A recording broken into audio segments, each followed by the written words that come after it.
자, 오늘은 로마서 강의 73번째 시간으로 선한 데는 지혜롭게, 악한 데는 미련한 성도가 되어야 한다 라는 말씀을 우리 한번 생각해 보도록 하겠습니다. 자, 우리가 살고 있는 이 시대에 여러분 최대 화두는 무엇이냐면, 여러분 경제적으로도 많이 어렵고 몸이 쇠약해서 몸 아픈 것도 서럽지만, 그래도 그럼에도 불구하고 많은 사람들이 인간관계 때문에 굉장히 많이 힘들어 하는 것 같습니다. 직장 다니는 우리 젊은이들 이야기 들어보면 직장 생활에서 업무적으로 힘든 건 별로 없대요. 그런데 여러분 직장에서도 인간관계가 너무 힘들잖아요. 그렇지 않습니까? 여러분 가정은 어떻습니까? 가정은 피를 나눈 우리 형제 자매들이고 또 내 배 아파서 낳은 내 자녀들인데, 가정에는 갈등이 하나도 없죠? 하나도 없을 거예요 뭐. 여러분 가정에서 갈등이 벌어지기 시작하면 여러분 정말 대책이 없습니다. 그렇죠? 부모와 자녀 간에 문제가 있을 수 있고, 부부 간에 문제가 있을 수 있고, 자녀들이 서로 맨날 싸우고 지지고 볶고 싸우는 그런 가정들도 있습니다. 교회는 여러분 어떻습니까? 교회는 하나님 나라의 표본인데, 교회는 여러분 전혀 갈등과 다툼 이런 거 없잖아요. 누가 코로 웃으셨어요. 여러분 그러면 얼마나 좋겠습니까? 교회도 여러분 사람이 있는 곳이기 때문에 왜 관계 어려움이 없겠습니까? 교회 좀 다녀볼까 했는데 교회에서 상처받고 교회 떠난 사람들 얼마나 많은지 몰라요. 최근 들어서 인간관계로 인해서 힘들어하는 사람들이 왜 이렇게 많을까? 또 깊이 이렇게 좀 생각을 해봤더니 그런 것 같아요. 시대와 사회가 여러분 급속도로 개인주의화 되고 있다는 거예요. 옛날에는 여러분 혼자 살 수 없다고 그랬어요. 인간은 혼자 살 수 없는 존재다. 그래서 사람을 표기하는 한자가 사람 인자 어떻게 써요? 쉽잖아요. 이렇게 쓰잖아요. 그렇죠? 서로 의지하지 않으면은 사람은 살 수 없다는 그런 뜻이죠. 근데 요즘은 여러분 어떻습니까? 혼자서 살 수 있습니까? 없습니까? 혼자서 살려고 하면은 저는 못 살지만 혼자서 살려고 그러면 혼자서 살 수도 있을 것 같아요. 왜 그러냐면 혼자 사는데 필요한 서비스가 여러분 이 시대에 얼마나 많은지 몰라요. 예. 집도 여러분 원룸, 오피스텔 이런 데서 혼자 사는 사람들 얼마나 많습니까? 1인 가구가 그래서 엄청 많다는 거예요. 우리 구례동도 그렇죠. 예, 받으세요. 괜찮아요. 예. 예. 거기 있죠. 예. 예. 그래서 이 구례동도 1인 가구 이렇게 오피스텔 그리고 또 이렇게 주공에서 이렇게 만들어 놓은 그런 집들이 굉장히 많이 있고, 또 인터넷으로 안 되는 일들이 없을 정도로 혼자 사는데 아무런 지장이 없는 시대입니다. 그러다 보니까 여러분 점점 나 중심, 개인 우선, 마음대로 가는 대로 뭐 이런 것이 당연하게 느껴지는 그런 시대를 우리가 살아가고 있습니다. 그러니까 여러분 어디를 가든지 관계 맺는 것에 어렸을 적부터 훈련이 안 돼 있는 사람들이 굉장히 많아요. 그러니까 여러분 사회에 이렇게 나와가지고 관계를 맺으라고 하면 그걸 굉장히 어렵게 생각하고 아예 사람과 사람 사이에 관계를 맺는 것을 피하고 필요 없다 생각하고 포기하는 사람들이 많아지기 시작했던 것입니다. 여러분 젊은 크리스찬들 말하는 거예요. 젊은 사람들이 소형 교회보다는 큰 교회 가는 이유가 뭐겠습니까? 여러 가지 이유가 있을 수는 있겠지만 관계를 맺기 싫어서 큰 교회 가는 거예요. 그렇죠? 숨을 수가 있으니까. 예. 남들한테 내 개인적인 이야기 하기 싫고 타인이 내 삶에 개입하는 것을 좋아해요? 싫어해요? 싫어하죠. 여러분 관계는 뭡니까? 기브 앤 테이크 아닙니까? 그렇죠? 내가 받는 게 있으면 나도 줘야 되잖아요. 그렇죠? 받기도 싫고 주기도 싫다는 거예요. 그러니까 여러분 예수는 내가 믿어야 되겠고 예배는 드려야 되겠는데 예, 숨을 수 있는 큰 교회로도 많이 이렇게 가게 됩니다. 그래서 여기저기에서 인간관계에 문제가 생기면 개선하고 회복하기보다는 아예 포기하고 회피하고 그리고 단절해버리는 그런 일들이 굉장히 많아지는 것입니다. 그런데 여러분, 기독교 신앙은 그런 게 아닙니다. 여러분, 기독교 신앙은 언제나 계속 관계를 맺어가는 거예요. 누구하고의 관계? 하나님과 나하고의 관계. 그 관계를 중심으로 해서, 기반으로 해서 나와 이웃과의 관계를 맺어가는 것. 여러분, 이게 바로 기독교 신앙의 실천적인 핵심이에요. 얼마 전에 들었던 고민 내용이에요. 어떤 권사님이 나이가 한 70 가까이 되시는 권사님인데, 타교에 다니시는 권사님인데 저한테 그런 고민을 이야기를 하셨어요. 아들이 집을 나가서 이제 혼자 독립해서 살고 있는데, 아들이 이제 40이 조금 넘어간다고 그러는 거예요. 41, 42, 뭐 이 정도 이렇게 된답니다. 이제 혼자 살기 시작한 지 한 10년이 조금 이렇게 넘었는데, 조그만 오피스텔 하나 이렇게 빌려가지고 혼자 이제 직장 생활하면서 사는 거예요. 그런데 어느 날 여자 하나를 데리고 와서 뭐 하겠다고요? 결혼하겠다고. 여러분, 듣던 중 반가운 소리죠. 얼마나 반갑습니까? 그런데 권사님이에요. 남편은 집사님이시고 교회 신앙생활 굉장히 오래 하셨던 분인데, 아들이 며느리라고 데려온 아가씨를 이렇게 보니까 뭐 하나 부족함 없이 굉장히 좋은 아가씨 같아 보이더라는 거예요. 집안도 좋고, 직장도 뭐 그만하면 괜찮은 것 같고, 성품도 굉장히 싹싹하더라는 거예요. 그런데 아들이 혼자 살면서 여러분, 신앙생활 제대로 했을 리가 없죠. 혼자 살면서 무슨 신앙생활을 했겠습니까? 거의 여러분 한 10년, 15년을 무신론자처럼 살았는데, 이 며느리가 예수를 믿었을까요? 안 믿었을까요? 믿었으면 고민이라고 이야기하기도 고민이 아니겠죠. 며느리도 교회를 단 한 번도 다녀본 적이 없는 그런 사람이라는 거예요. 심지어 이 두 사람이 하겠다고 하는 그 결혼이 부모님이 평상시에 생각했던 결혼식과는 좀 거리가 먼 거예요. 결혼도 이렇게 좀 부모님들만 모여서, 그러니까 그 형제들도 부르지 말고 당사자 두 사람하고 부모님만 부르는데, 저쪽 아가씨는 아버지가 안 계시니까 엄마만 모시고 그렇게 결혼하겠다는 거예요. 그리고 결혼식 날짜도 주일날 11시에 하겠다는 거예요. 주일날 11시에 하겠다. 뭐 결혼식장 예약이 좀 잘 안 되고 막 그런가 보죠. 그리고 주례는 요즘 유행하는 결혼식 있잖아요. 주례 없는 결혼식. 목사님 주례는 고사하고 목사님 기도도 안 받겠다는 거예요. 아무도 오지 못하게. 부모님하고 자기 당사자들만 그렇게 결혼식을 하겠다는 겁니다. 네. 여러분 같으면 어떻게 하시겠습니까? 어떻게 할래요? 이 결혼 허락하시겠습니까? 아니면 반대하시겠습니까? 신앙인의 입장에서 생각해 보라는 거예요. 어떻게 하실래요? 제가 뭐라 그랬을까요? 저 평상시 저의 성품에 뭐라 그랬을 것 같아요? 저는 부모가 허락해야 된다고 얘기했어요. 허락해야 된다. 내가 신앙인이기 때문에 며느리가 신앙생활 잘하면 좋겠지만, 상황이 이렇게 됐는데 반대하면 여러분 역효과가 반드시 일어납니다. 틀림없어요. 내가 신앙인이기 때문에 결혼 날짜도 양보해야 돼요. 양보해야 돼요. 그날은 예배 드리지 말고 결혼식장 가서 아들을 마음껏 축복해 줘야 합니다. 주일 성수, 예배를 생명처럼 생각하는 것도 물론 중요하지만, 그것 때문에 아들과 며느리 마음 상하게 하면 안 된다는 거예요. 두고두고 후회한다는 거예요. 그동안 뿌린 축의금 회수, 그것도 포기해야 된다. 그것도 포기해야 된다. 목사님 주례도 양보해야 된다. 불신 아들이 하자는 대로 하고 도와주라는 거예요. 저는 신앙 양심적으로 생각했을 때 그렇게 하는 게 신앙인이라고 생각하는 거예요. 왜 그렇습니까? 그 결혼 부모가 반대하고 부모가 자기 주장하면 아들과 며느리는 절대로 교회를 가겠습니까? 안 가겠습니까? 앞으로 절대 안 가요. 절대 안 가.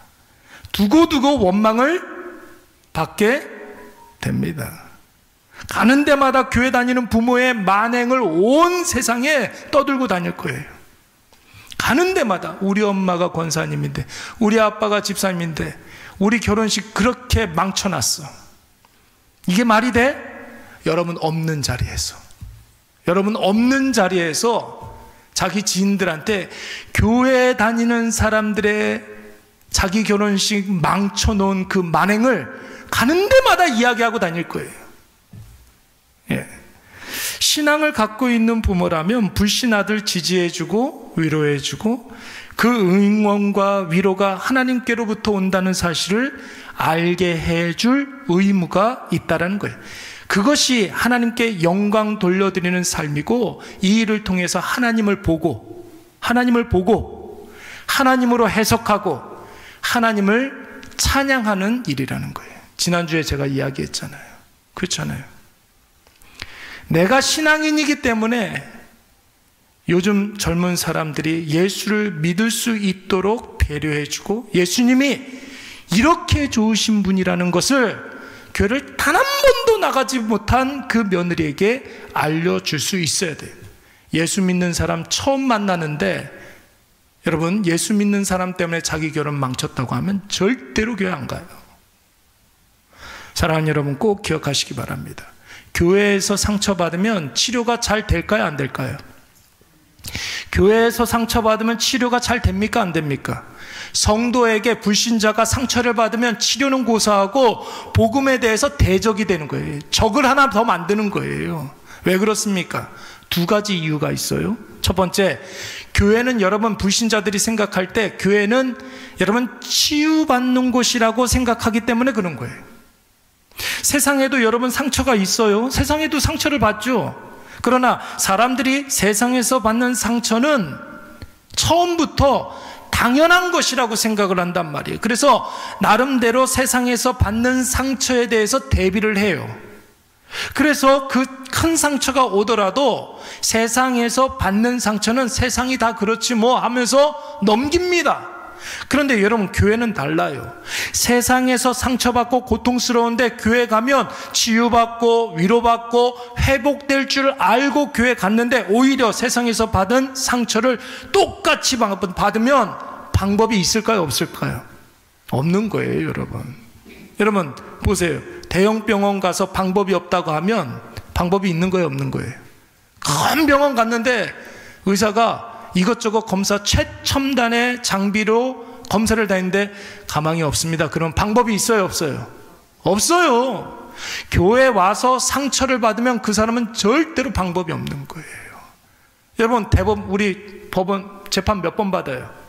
항고하면은 3번 받잖아요. 지방법원, 고등법원, 대법원. 대법원에서 땅땅땅 치면 여러분 방법이 있어요, 없어요? 없어요. 교회에서까지 상처를 받으면 방법이 없는 거예요. 그래서 여러분, 교회에서 받는 상처는 치유가 여러분 거의 힘든 거예요.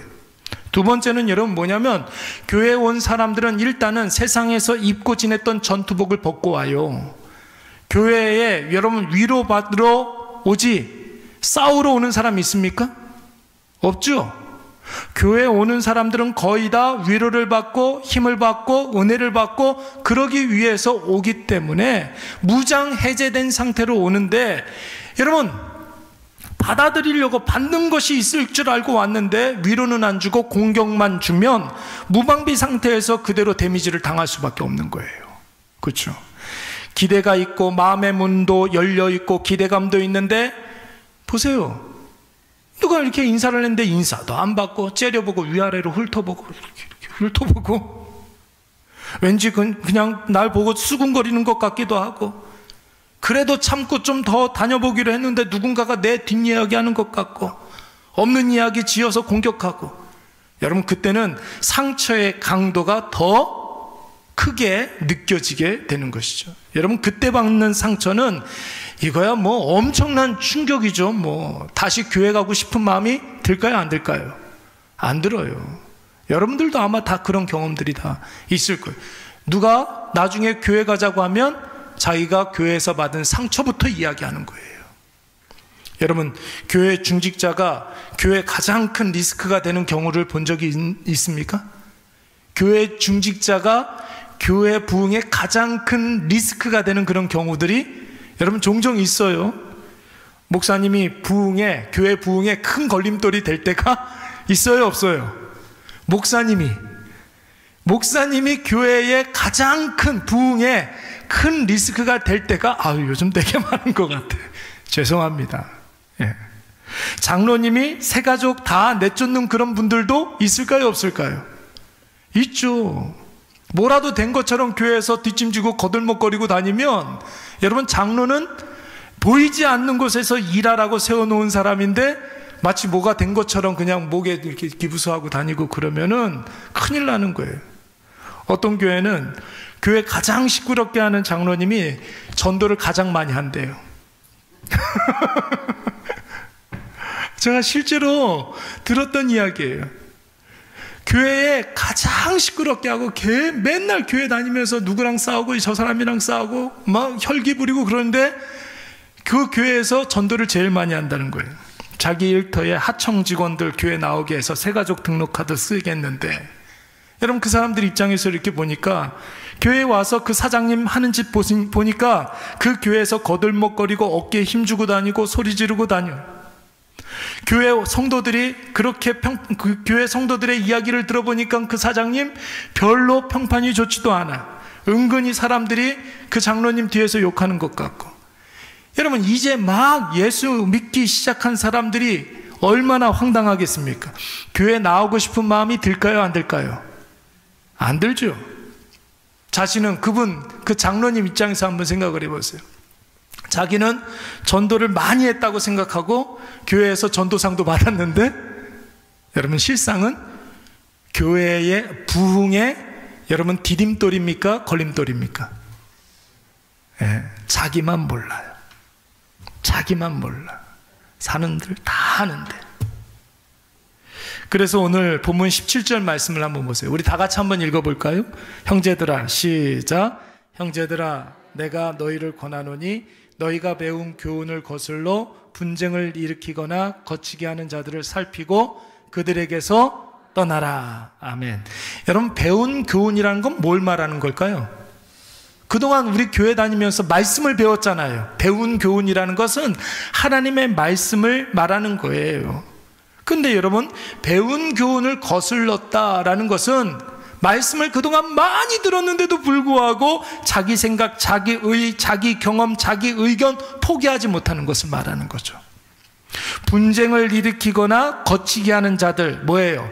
자기 자존심 지키려고 타인과 분쟁하거나 내 고집 꺾지 않고 어떤 일에 장애물이 되는 사람들, 그 사람 때문에 한 발자국도 나아가지 못하는 그런 일들이 여러분 있을 수가 있잖아요. 그런 걸 말하는 거예요. 여러분, 그런 자들을 어떻게 하라고 그랬어요? 살피고 그런 사람들을 찾아보라는 거예요. 그리고 뭐 하라고 그랬습니까? 그들에게서 떠나라, 거리를 두라는 거예요. 그런 사람이 돼서도 안 되겠지만 그런 사람들이 있다면 거리를 두라는 거예요. 여러분, 진짜 신앙인은 여러분 어떤 사람입니까? 자신이 목자가 되어서 사람들 자기를 따르게 하는 사람이 아니라, 그렇죠? 제가 전에도 한번 말씀드린 적이 있는데, 저나 여러분들이나 다 마찬가지로 목자는 누구예요? 예수 그리스도. 우리는 뭐예요? 양머리 개라고 그랬잖아요. 우리는 다 양머리 개라는 거예요. 양들을 예수님께로 몰고 가는 자들이에요. 예. 양머리 개에 대한 그 다큐를 제가 본 적이 있는데, 여러분, 이 양머리 개는 항상 시선이 목자에게만 이렇게 있어요. 양에게 있는 게 아니라 목자에게 있어요. 잘 보세요. 이 양을 모는 강아지가 양에게 시선이 가 있는 것 같은데 그렇지 않아요. 시선이 목자에게 가 있어요. 항상 목자 곁에서. 그래서 목자가 저기 하면은 막 달려가면 얼마나 빨리 달려가는지 몰랐지. 최선을 다해서 막 양들에게 달려가가지고 또 그 양들 앞에 서서 양들을 인솔하는 게 아니죠. 그렇죠? 양들을 자기 따라오게 하는 게 아니죠. 뒤에서 어떻게 합니까? 몰고 가죠. 예. 양 뒤에 서서 계속 움직이면서 양들을 움직이게 해가지고 목자에게로 몰고 가는 거예요. 그게 바로 양머리 개란 말이에요.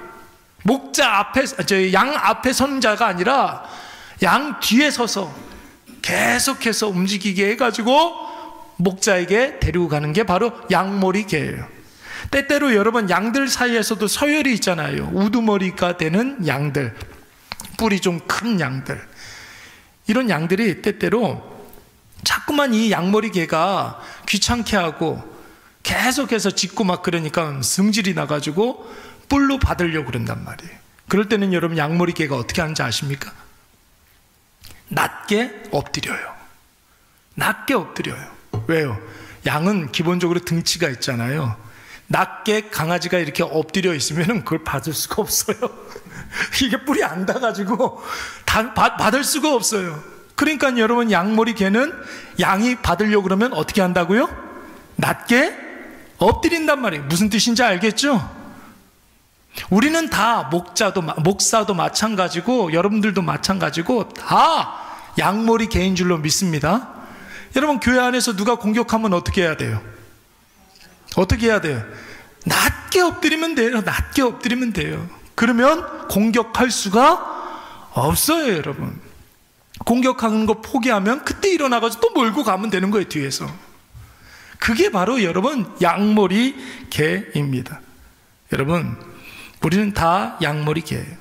영광받기 위해서 부르심을 받은 자들이 아니라 영광을 돌려드리기 위해서 이 세상에 남겨진 하나님의 백성들인 줄로 믿습니다. 여러분 생각을 해보세요. 하나님께서 우리를 얼마나 사랑하시는데, 그렇죠?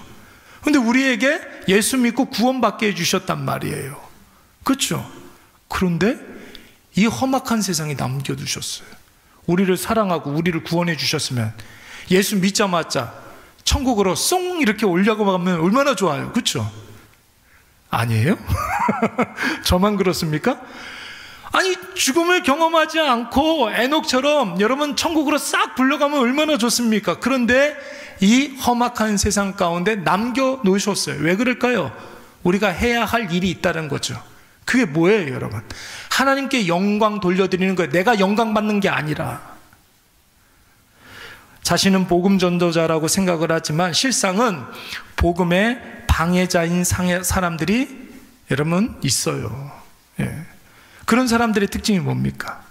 나는 죽고 오직 예수만 사는 인생이 되어야 하는데, 그렇죠? 나는 죽고 예수만 사는 그런 인생이 되어야 하는데, 그런데 나는 자꾸만 살고 그리고 예수는 계속해서 죽이는 그런 사람들이 있다는 거죠. 내가 살기 위해서 오늘도 예수 그리스도를 십자가에 못 박는 그런 일들이 많다라는 거예요. 아까 전에 불신 아들 결혼 문제로 고민하는 권사님의 경우 보세요 여러분. 아들과 며느리에게 모든 것을 다 양보하고 배려하고 존중해야 하는 이유가 무엇입니까? 나는 죽고 오직 예수만 드러내기 위해서. 그래서 엄마가 믿는 예수로 불신 아들의 마음이 편안해지고, 아들이 생각할 때 야 우리 엄마 성품으로는 난리 그런 난리를 필 줄 알았는데 엄마가 아들아 그렇게 하자, 네가 정말 그렇게 하고 싶으면 그렇게 하자. 예. 그러면서 엄마를 통해서 예수 믿으면 왜 좋은지를 증명해낼 수 있어야 하는 것이에요. 아들에게 지지자가 돼주고 며느리에게 버팀목이 되어주고. 여러분 그것이 신앙인 시부모님들이 해야 될 일들 아니겠습니까? 예수 믿는 시어머니로 인해서 며느리가 참 자유를 얻게 해야 되는 거예요. 그래야 그들이 예수에 대해서 조금이라도 관심을 갖게 되는 줄로 믿습니다. 관심을 갖게 되는 거예요. 조금이라도. 만약에 그런 일이 벌어지지 않는다 할지라도 할 수 없는 거죠. 최선을 다하는데. 여러분 며느리 사윗감 한번 골라보세요. 자 한번 보세요. 두 가지 경우의 이야기를 해볼게요. 고집 세고 자기 주장이 세고 욱하는 성격인데 교회 잘 다니고 매 주일마다 교회 봉사도 잘하는 그런 사람이 있고, 교회 안 다니고 예수도 모르는데 남 배려해 줄 줄 알고 예의 바르고 밝고 내 딸밖에 모르는, 내 아들밖에 모르는 사위 며느리. 여러분 이 둘 중에 어떤 사람을 며느리감 사윗감으로 얻겠습니까? 솔직히 대답을 해보세요. 예수 잘 믿는 교회는 잘 나가는데 성격이 그지 같아요. 그런데 성격은 너무 좋아, 성품은 너무 좋은데 아직 예수는 안 믿어요. 누구? 잘 대답 못하겠죠? 성격 좋은 사람을 택하는 거예요. 성격 좋은 사람을. 그래야 내 딸이라도 내 아들이라도 교회 나가게 돼요. 예. 제가 경험해 보니까 그렇더라고요. 둘 다 못 나오더라고요. 둘 다. 아무리 교회 열심히 다니고 아무리 교회에서 목사, 장로, 권사, 집사여도 내가 죽지 않으면 복음 전도자가 아니라 복음의 방해자가 되는 거예요. 교회 다니는가를 보지 마시고 예수 그리스도로 인하여서 자기 자신을 죽이고 깨트리고 자기를 부인할 줄 아는 사람인가, 자기 십자가를 지고 갈 줄 아는 사람인가, 여러분 그것을 봐야 될 줄로 믿습니다. 나의 신앙을 평가할 때도 마찬가지예요. 내가 신앙생활 수십 년을 해왔는데 여러분, 내가 정말로 십자가 앞에서 내가 깨지는 사람인가? 오늘도 나는 예수 그리스도 앞에서 죽었던 사람인가? 자기 부인이 없는 사람, 자아가 죽지 않은 사람, 자기 십자가가 없는 사람은 여러분 잠재적으로 교회를 부정하고 복음의 걸림돌이 될 수가 있는 거예요. 자기 부인이 없으면 반드시 말과 행동으로 예수를 부정하게 돼 있고, 자기 십자가가 없으면 언젠가는 그 십자가를 가지고 다른 사람을 공격할 수 있는 것입니다. 교회 안에 그런 사람들이 얼마나 많아요. 여러분 18절 말씀 한번 볼까요? 이런 사람들을 또 이렇게 이야기하고 있습니다. 이 같은 자들은, 시작, 이 같은 자들은 우리 주 그리스도를 섬기지 아니하고 다만 자기들의 배만 섬기나니, 교활한 말과 아첨하는 말로 순진한 자들의 마음을, 여러분 뭐만 섬긴다고요?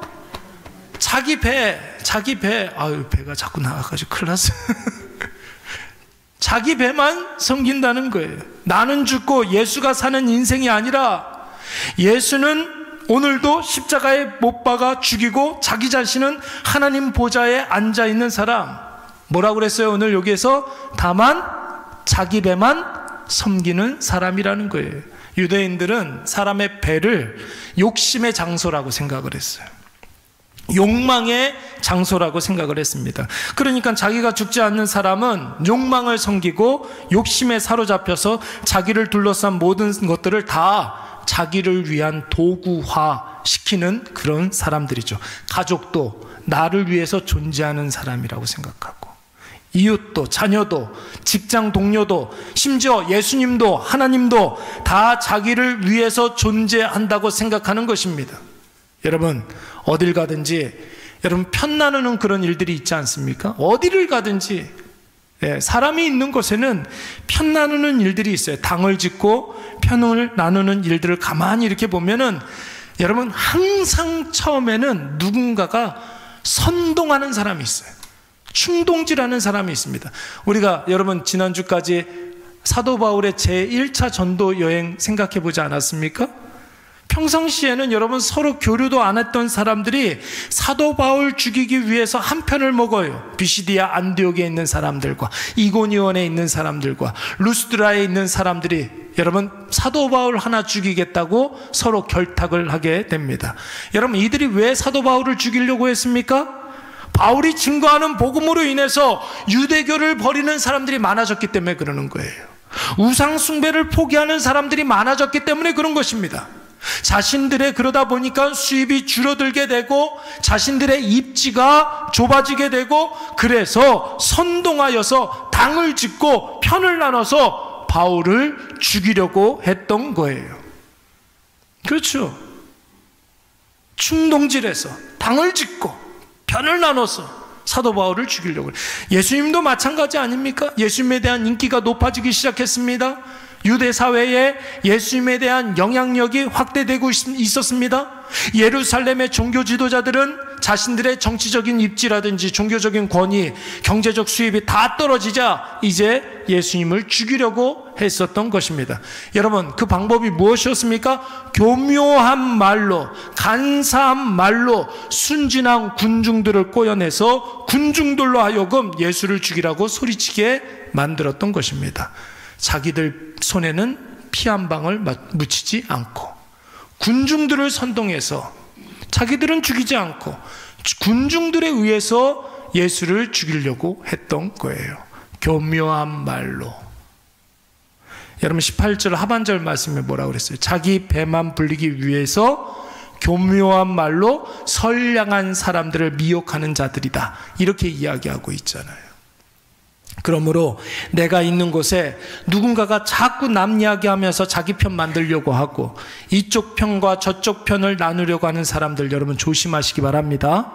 예, 나도 모르게 악한 자에게 충동되어서, 그러니까 선동되어서 그가 하려던 죄를 내가 대신 짓게 될 때가 분명히 있어요. 예. 여러분 사탄은 이빨이 없어요. 사탄은 이빨이 없어요. 하나님이 다 그 이빨을 다 뽑아버렸어요. 성도들을 죽이지 못하도록. 그런데 여러분, 사탄에겐 틀니가 있어요. 틀니가.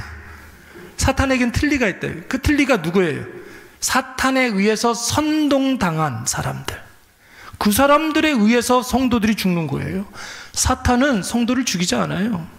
사탄에게 선동된 사람들에 의해서 성도들이 여러분 죽게 되는 거죠. 그러니까 그런 사람들을 우리는 사탄의 이빨이라고 하지 않고 사탄의 틀니라고 이야기하는 거죠. 이용당하지 말라는 거예요. 사탄에 의해서 선동당해서 사탄이 하는 그 일에 여러분 이용당하지 말라는 거. 여러분 20절 말씀 보십시오. 20절 말씀에 뭐라고 그랬어요? 평강의 하나님께서 속히 사탄을 너희 발 아래서 상하게 하시리라 그랬잖아요. 사탄이 나오잖아요. 사탄이. 예. 여러분 이것을 로마서 6장 13절 말씀에서는 불의한 병기 이렇게 표현해요.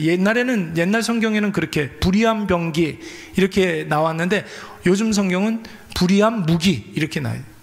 사탄의 무기로 전락해버리는 사람들이 된다는 거예요. 사탄에 선동된 사람들은. 여러분 사탄이라는 말을 헬라어로는 디아볼로스 이렇게 발음을 해요. 디아볼로스. 어디서 많이 들어본 그런 단어죠. 디아볼로스. 디아라는 말은 뭐냐면 무엇 가운데, 무엇을 통하여, 이런 뜻이 있어요. 디아.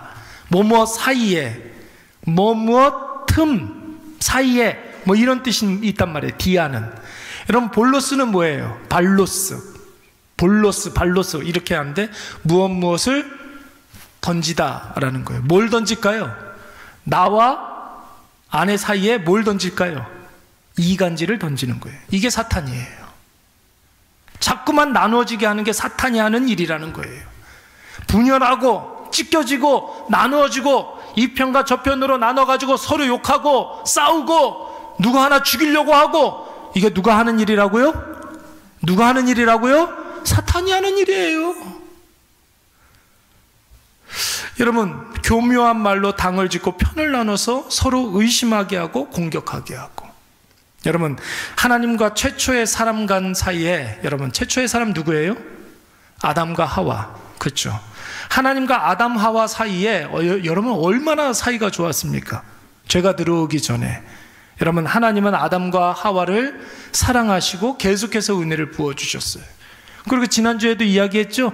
아담과 하와는 어디를 가든지 무엇을 하든지 누구하고 결부시켜서 생각했습니까? 하나님과 결부시켜서 모든 일들을 바라봤다는 거예요. 하나님을 생각하고 하나님을 보고 하나님의 은혜를 구하고. 그러니까 여러분 관계가 여러분 딱 붙어서 떨어지지 않게 되었죠. 그런데 여러분 사탄이 뱀으로 가장해서, 사탄은 뭐 하는 존재라고요? 이 편과 저 편 사이에 이간질을 던지는 존재라고 그랬잖아요. 아담과 하와에게 임하여서 이간질을 툭 던져 놓습니다. 이간질을 툭 던져 놨어요. 사탄이 뭐라고 그랬어요? 하와에게, 야 정말 하나님이 동산 모든 과일은 먹지 말라 하시더냐? 이 동산에 있는 모든 과일을 다 먹지 말라 하시더냐? 여러분 먹지 말라, 다 먹을 수 있는데 다 먹지 말라 이렇게 물어봤단 말이에요. 그래서 여러분 여자가 뭐라고 그랬어요? 다 먹을 수 있어, 다 먹을 수 있어. 무슨 소리야? 다 먹을 수 있어. 그런데 딱 한 가지, 뭐만? 선악과만 먹지도 말고 만지지도 말라고 하셨어. 그랬어요. 틀려요? 맞아요? 틀렸어요? 맞았어요? 잘 생각하세요. 하나님께서는 먹지도 말라고 그랬어요. 먹지 말라고 그랬어요. 근데 하와는 뭐라고 그랬어요? 먹지도 말고 만지지도 말아라 그랬어요. 자기 생각이 들어가는 거예요. 자기 생각이 들어가는 거예요. 그러면서 뭐라고 그랬습니까? 이것을 먹는 날에는 죽을까 하노라 그랬단 말이에요. 하나님은 뭐라고 그랬어요? 반드시 죽으리라. 자기 생각이 들어가니까 하나님의 말씀을 왜곡하기 시작한 거예요. 사탄 입장에서는 옳다구나 걸려들었어 이렇게 된 거죠. 여자가 뭐라고 그런 거야? 아우 하나님 성격 이상해. 그게 뭐라고 먹지도 말고 만지지도 말라고 하시는지 모르겠어. 아 그거 먹으면 죽을지도 모른대. 이렇게 이야기를 한 거예요. 지금 완전히 하나님의 말씀을 왜곡해서 이야기한 거죠. 그러니까 그 틈을 비집고 들어가서 사탄이 뭐라고 그랬습니까? 이간질을 툭 던져놓는 거죠. 이거 먹으면 하나님이 너희들 다 하나님처럼 될까봐 먹지 말라고 한 거야. 너희들도 하나님 될 수 있어. 그러니까 하나님 저거 먹지 말라고 그러지. 야 이름 한번 생각해. 야 이름이 뭐야? 선과 악을 분별할 수 있는 능력을 주는 과일이래. 그럼 하나님이지 뭘. 제가 연기 잘하고 있죠 지금. 먹어봐. 한번 먹어봐. 하나님 된다니까. 일단 한번 잡숴봐. 그러니까 여자가 여러분 창세기 3장 6절 말씀에 뭐라고 그랬습니까? 다 같이 한번 읽어볼까요? 시작. 지혜롭게 할 만큼 탐스럽기도 한 나무인지라 여자가 그 열매를 따먹고 자기와 함께 있는 남자에게 아멘 아멘. 여러분 여자가 그 열매를 따먹고 남편에게도 줬다고 그랬어요. 여러분 죄의 특징이 보입니까? 죄는 절대로 가만히 있지 않아요. 한 곳에 머물러 있지 않습니다. 선동하고 충동질해서 자기화, 죄화, 죄로 가득 차게 만들고 난 다음에 여러분 절대 죄는 죄로 혼자 존재하지 않아요. 선동하고 충동질해서 당을 짓고 편을 나누고 그래서 자기화, 죄를 자기화 시켜버리는 거예요. 여러분 마귀에게 쓰임받지 말고 성령께 사로잡혀서 성령의 도구로 쓰임받으시는 우리 모든 일해가족들 되시기 바랍니다.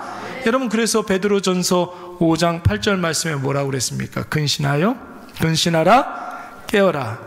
악한 사단 마귀가 뭐래요?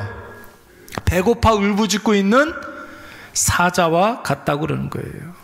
두루 삼킬 자를 찾아서 어슬렁어슬렁 다니면서 삼킬 자를 찾는다고 했습니다. 내 안에 믿음이 굳건해지면 여러분 마귀의 모든 선동과 거짓말과 충동질을 이기게 될 줄로 믿습니다. 여러분 그래서 사도 바울이 제1차 전도 여행 때 왔던 길로 돌아가면서 뭐라고 그랬습니까? 너희는 마음을 굳게 하여 이 믿음에 머물러 있으라 그랬잖아요. 아무리 힘들고 환난과 핍박이 온다 할지라도 너희는 마음을 굳게 하여 예수로 가득 채워서 예수 그리스도를 믿는 그 믿음에 머물러 있으라. 여러분 나 자신을 깨트리고 부인해서 오직 예수 그리스도의 십자가를 붙잡으시기를 간절히 축원합니다. 여러분 이것이 있을 때 여러분 악한 자의 모든 괴계를 우리가 다 이겨낼 수가 있는 것이고 성령께 쓰임받는 성령의 도구로 쓰임받게 될 줄로 믿습니다. 여러분 절대로 마귀의 틀니로 쓰임받지 마시기 바랍니다. 그렇죠. 예, 선동되지 말아야 돼요.